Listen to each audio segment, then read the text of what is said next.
Good morning, Safari Mack fans, and welcome back to Safari Mack Explores North America. I'm your guide and your host, helping you make connections to the wild. Today, ladies and gentlemen, we continue with the manatees, part 2. First of all, I hope everybody's been having a great week, and I would like to officially welcome everyone into the month of November. To me, wow, I cannot believe that we're only 6 weeks or less away from ending the year of 2023, and I hope everyone's had a great year so far. For me, it's been an amazing journey since starting Safari Mack back in March. Thank you, as always, for your support. But if you're ready, let's just continue on our swim. Let's talk about the wild things. Now, first of all, here's something pretty cool about mammals in general. Nearly all mammals are known to have only 1, 2, 3, 4, 5, 6, 7 vertebrae or neck bones. Not manatees. Manatees, believe it or not, are only known to have 6. So as a result, they cannot at all turn their heads. They can't do it side to side like you and me can. So they really have to turn their whole body around just to be able to see what's going on in their world. Of course, being big though, they're not slow. Thankfully, they're able to turn around pretty quick.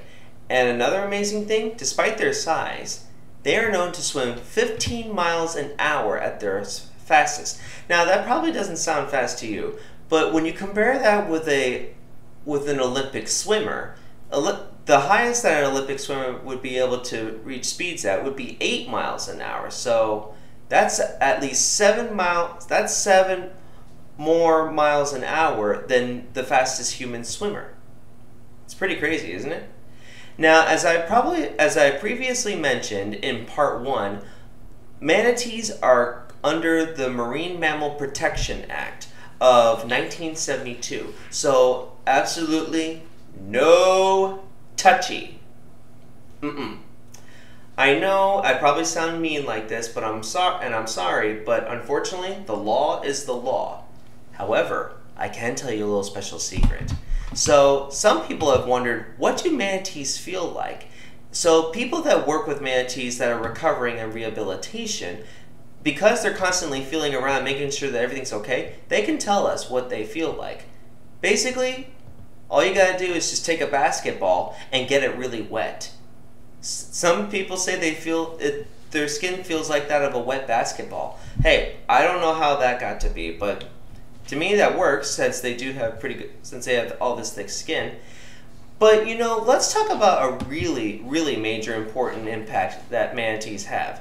So remember how I said that they're constantly found in the seagrass beds back in part 1? Well, because they constantly feed in these areas and they maintain it, they're actually helping these seagrass beds act as a carbon sink, or an area where a majority of carbon is taken out of the air and from the water, and it's what helps produce oxygen. I mean, if the carbon cycle where we exhale carbon from our bodies, plants suck in the carbon, they give us oxygen, and so on and so forth. It only makes sense, doesn't it to you? Now, unfortunately, manatees are still having trouble right now in the wild. Now, here's an unusual wild fact that I didn't say before. Do you remember? Also, can you remember when I said in part 1 that there were 4 types of manatees? Actually, believe it or not, at one point there were 5 manatee species. This was the Steller's sea cow, the only kind of manatee-like creature that lived up in the Arctic, the frozen north. That's right. They lived in the oceans of these places. Now, what happened to them?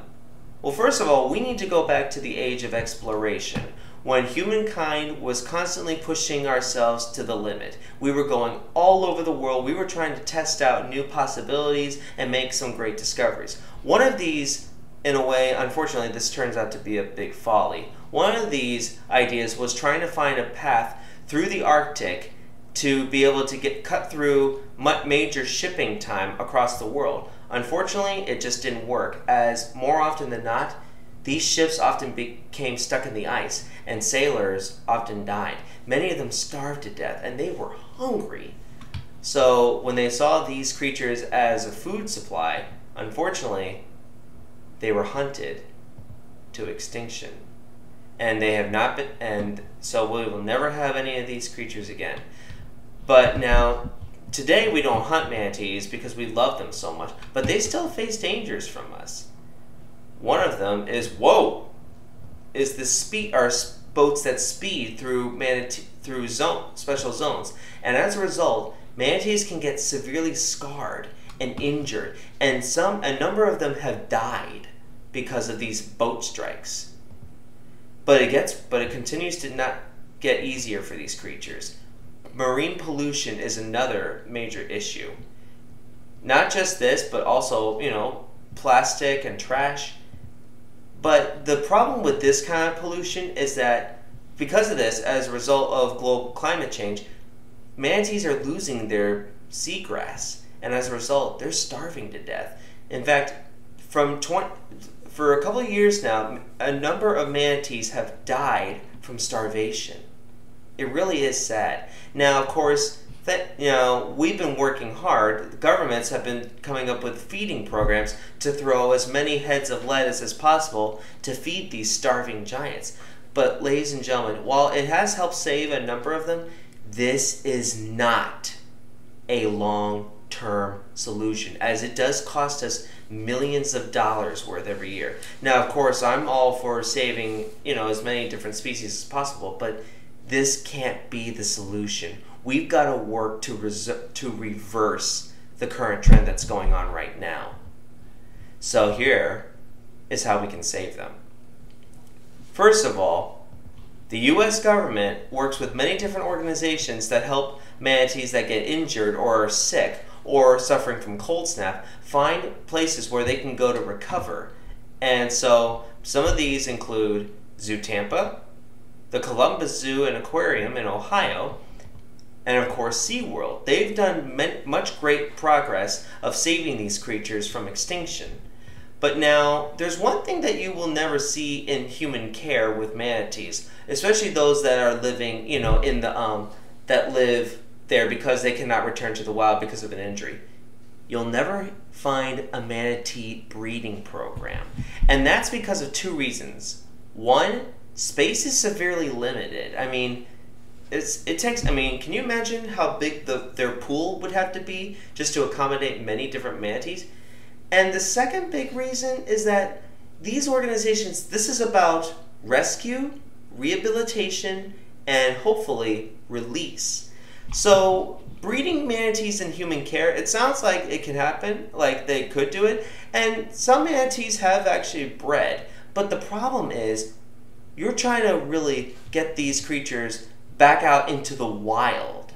And so there's a little bit of fear that the calves may not exactly know what to do when they're ready to go back out, It's only by rescuing them, rehabilitating them, and hoping that they can be returned to the wild that it's the best way to save them. But now there's many things that we need to do to save these creatures as well. For one, if you're in a boat and if you're in a manatee zone, slow down. You don't need to be speeding through. You can cut down on that ignition for a little bit. You're still going to get to your destination. I'm sure the fish will be waiting for you. But also, a special announcement, November is considered to be Manatee Awareness Month. So spread awareness. Tell people about these creatures and the problems that they face. Help these creatures out. Reduce pollution.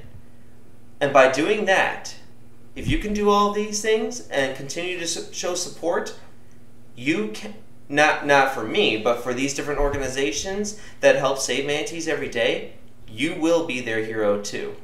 Well, ladies and gentlemen, I can officially conclude our time in the Caribbean, mostly in the ocean for right now, is over. So now, I hope you're all ready to climb out of the water and dry off, because next week, we begin our journey inland, starting in Florida with a very special Floridian mammal. But until next week, this is Safari Mack. I'll see you all out there.